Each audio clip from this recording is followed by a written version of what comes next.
and welcome to the Marine Conservation Happy Hour. This is Dr. Scarlett Smash, or if I should say, birthday girl.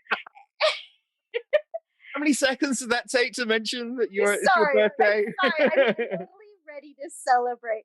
And we are doing our Marine Conservation Happy Hour marathon this weekend, on my birthday weekend. And Dr. Craken and I won't have very many guests for this because we're just going to party it out. Yeah, this is like a birthday party, marine conservation celebration. Yeah.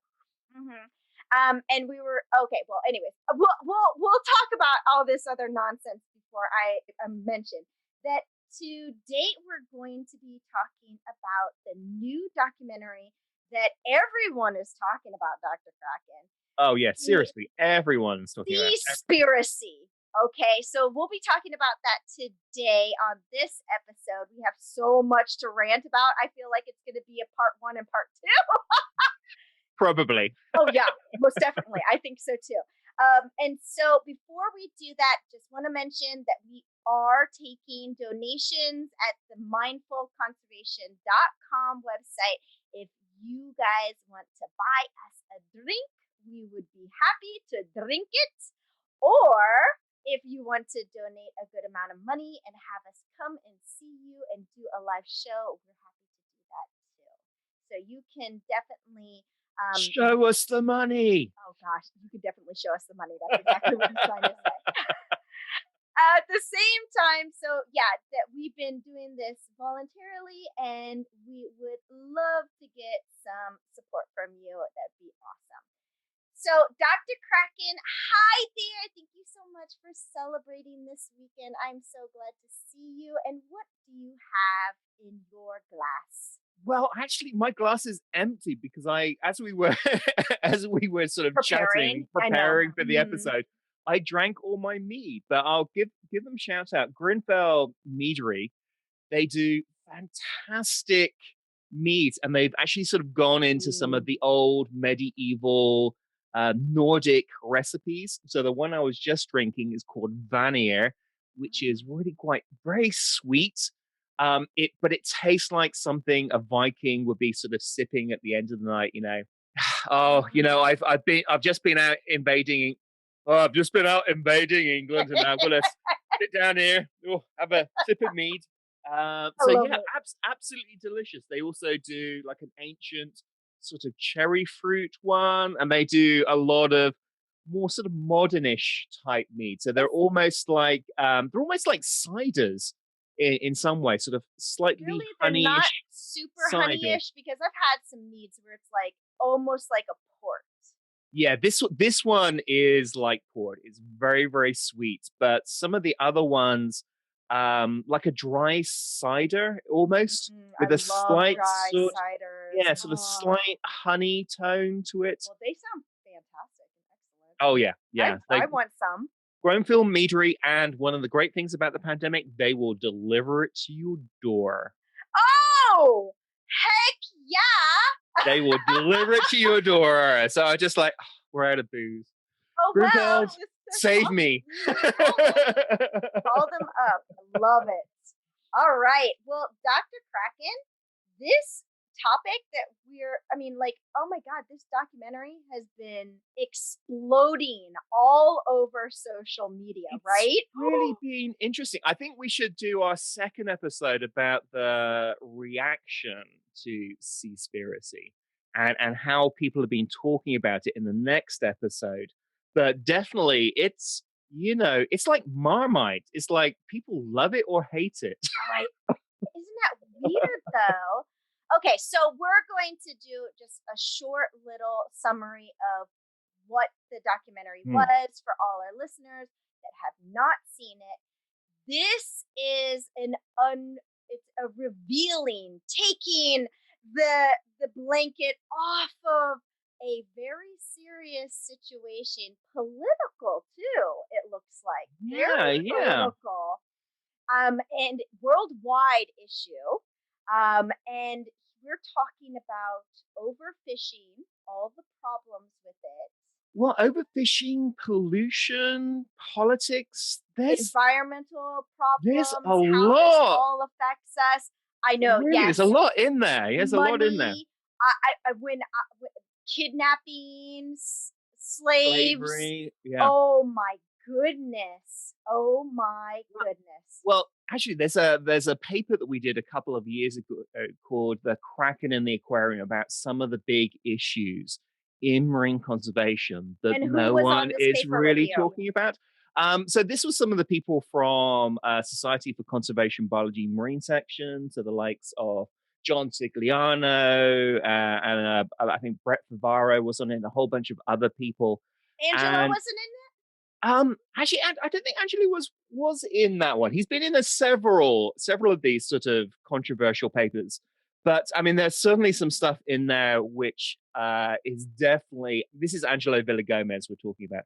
So in Seaspiracy, there's a couple of his sort of favorite talking points in the movie here. So it really does highlight some of the issues that are really big in marine conservation, but no one is kind of really talking about. So, You know, I hate to say it, Dr. Kraken, we've been talking about this for a while on the Marine Conservation Happy Hour because, we have drinks and we always say some wild things that most people would be scared to say. mm, And when we are asking people to change their behavior, like take something out of their diet, everyone's like, "Oh, you can't do that." Like, "Oh, you got to like tippy toe around that situation. yeah, You're not allowed to talk about seafood and absolutely. not eating it."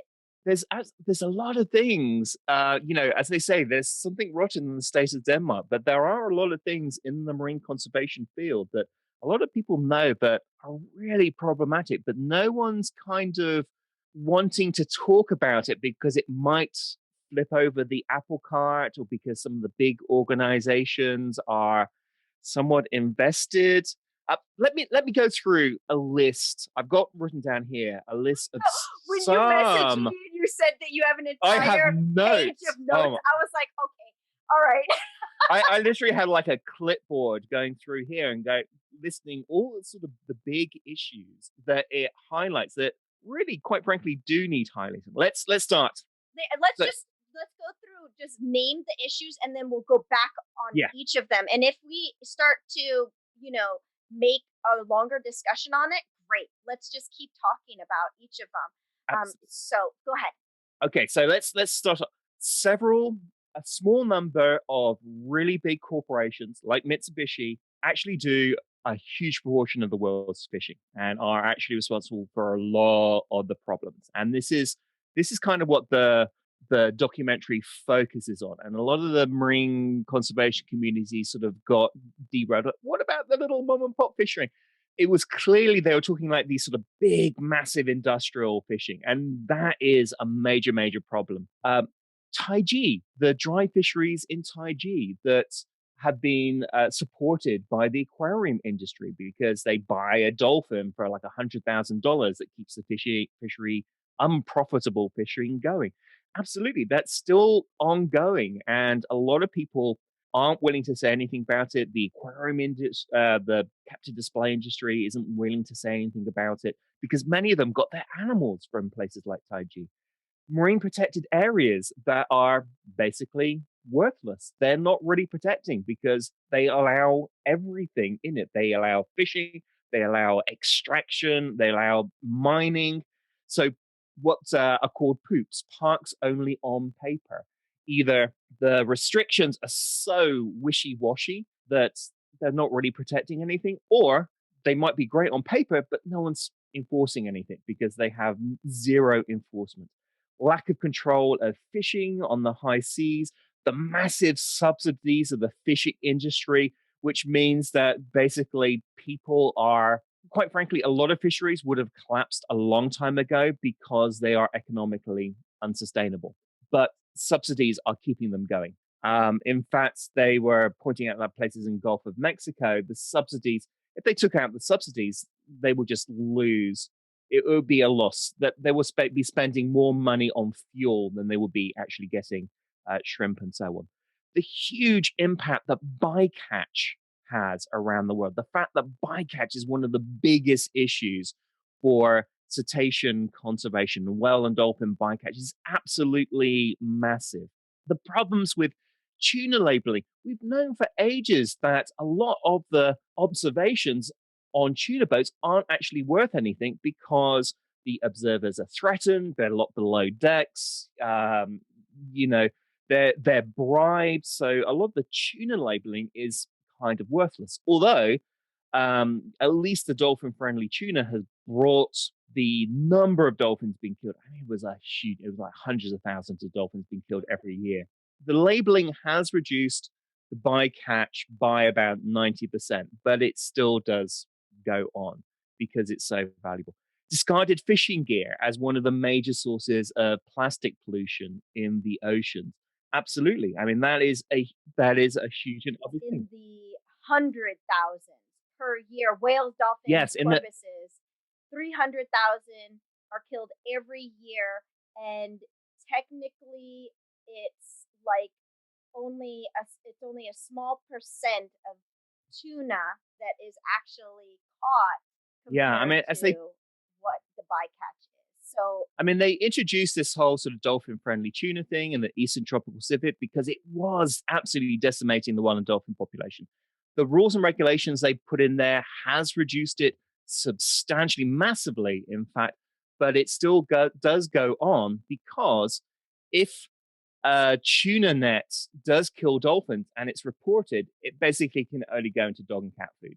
Sorry, into cat food or animal feed. It can't really be sold. So there's a big pressure to get stuff labeled as dolphin friendly or dolphin safe because people won't buy it. But there's no guarantee. We cannot guarantee that it actually is dolphin safe or dolphin friendly. And that's something that came up in the Bush administration. That came up. There was a court case that came up. So that's been something we've known for a while. But bycatch of whales and dolphins, absolutely massive, huge issue. High seas fishing, there's very little monitoring, there's very little enforcement there. The What actually is a sustainable fishery? That's a really good question because when you add in everything that's involved in fishing, can you say that any type of trawling is sustainable because it's causing a huge amount of habitat damage? Can you say that longlining is sustainable because it causes a lot of bycatch of seabirds? What actually is sustainable? I mean, really, if you want to look at something that is truly sustainable in terms of seafood, you're probably talking about farmed mussels, farmed algae, maybe a couple of other fisheries, but really not many that do not have some sort of impact on the environment. and then they talked about farming Oh, fisheries. farming fisheries, Oh, absolutely. Oh my oh my goodness. god! When they said chlamydia, I was like, "Oh yeah." And I looked at Austin and I was like, "How do you feel about eating that fish now?" Yeah, I mean, but again, that's something we've known for ages. When I was in Scotland, it was a huge issue about the problems with salmon farming, the amount of disease, the amount of pollution, the number of escapes, the chemicals that they were using, the fact that they were dyeing the fish. I mean, that's something that we've known about for 20 something years. But again, it's what a lot of people are not talking about. I mean, if you want to look at sustainable fish farming, things like tilapia, some of the land based fish farming. But if you're using a predatory fish like salmon and you're feeding it other fish, later that's going to have a huge environmental impact. Shrimp farming, oh my goodness, shrimp farming in Asia, so bad. I mean, they're destroying mangroves, there's problems with slavery. They talked about the slavery in the fishing industry. Of course, that's been something that a lot of people have known for a long time. But again, kind of has gone below the radar, the problems of environmental justice and the fishing industry, particularly in Asia, but off the coast of Africa. The industrial fishing off the coast of Africa, where big European boats come in and just decimate the oceans there. And so local fishermen don't have any fish to feed. And so they're going into the jungles, they're going into the wild areas and they're catching wildlife. Again, known about that, at least the scientific communities, known about that for what, maybe 20 years as being a major issue. So yeah, there's a lot of these issues. Omega-3 fatty acids. Oh yeah, eat fish because of Sweet. omega-3 fatty We've acids. talked about that But again. what about all the pollutants? The krill fisheries Gross. that get you Yes. omega-3 fatty acids. Why You're are you taking taking something that's full of pollutants? Yeah, That's so well, I mean, with the gross. krill fisheries, you're taking the food away from the whales in Antarctica, and just when climate change is happening, it's a big issue. But the contaminant. I mean, I did my PhD on contaminants in fish. My God, so many different contaminants, and it's not just mercury. It's not just it's also PCBs. It's dioxins. It's a whole host of contaminants, and people talk about vaccinations. It's got mercury. If you've ever eaten fish, you probably had way more mercury Way in a more. single portion of Way fish more. I know. Yeah. than anything you get in an inoculation. And then finally, the whole veganism thing. Well, yeah. If we start having a more vegan diet, if we start farming algae instead of fish to get omega-3 fatty acids, if we start feeding lower down in the food chain, that's like number one in terms of I mean, that's reducing where our impact on all the climate protein change. and the nutrients comes from. Is it's what they're eating, which is the plant base, and that's even with cows and chickens and everything. All And that. So go to the main Yeah, source. absolutely. And Why? it's anyone who's done ecology, that food pyramid where the sort of energy gets reduced layer by layer by layer. So if you're just eating the top layers, there's that whole pyramid that has to be consumed to provide that energy. Just go to the bottom layer. Go to like the forage fish, the trash fish that often get thrown away. The fish that get used for feed meal, eat those instead of going for the salmon, or become vegetarian or vegan.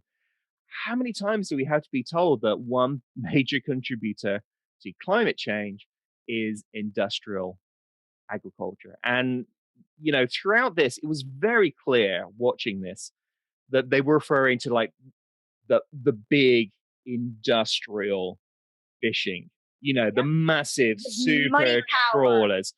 Yes. Yeah, I mean, they actually feature the off of the west coast of Africa, the guys going out there in their canoes trying to Little catch boats. Yeah, the and point, locals. yeah, For point, nothing. yeah, pointing out They that barely get it. They barely get any fish now. absolutely they're not getting any They're not fish. the threat. So Yeah. it clearly wasn't going, oh, these artisanal fishermen, they're so bad. It's like most of the fishing problems are big industrial fishing, and really it's a relatively small number of corporations that own many of these fishing companies that are causing so much problem. So there was actually a lot of really, really useful, interesting stuff in there that people just don't know about it.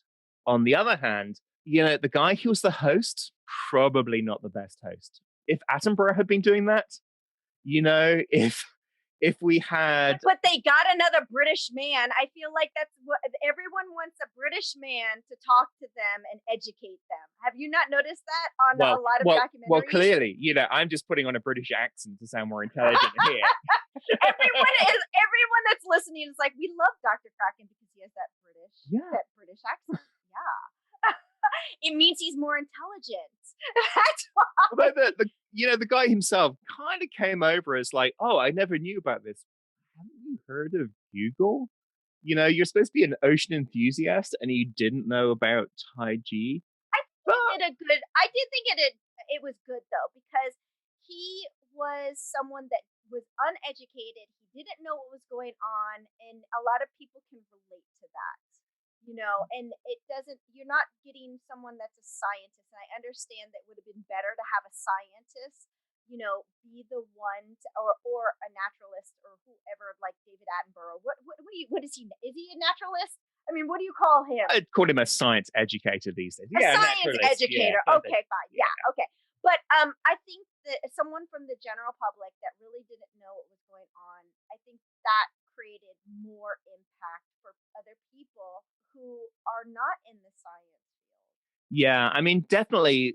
As I said, there's a lot of these things that people in the community knew there were issues, but if you looked I mean, really, he did point out if you look at a lot of the conservation websites, it's all about straws and turtles, Yeah. and it doesn't really address a lot of these major conservation issues being problems. I mean, people who are working in the industry are often working on these particular issues, but as he pointed out, banning straws, it might sort of make you feel good, but it's really, as he said, it's like banning toothpicks to save the Amazon. Yeah. There are And that's much bigger issues out there, like the corporate industrial yeah. fishing and so forth. And we'll continue talking about this subject on our next episode. And so, Dr. Craven, go get more of that mead. I'm I've actually drunk it all now. Okay, when we need a new drink, and we'll start on a new episode, and we'll continue this conversation. So thank you, Dr. Craken, for your amazing rant, and we'll start discussing all these subjects. And for everyone that's listening, stay tuned because we're not done. We must talk more about the seas. So happy conservation.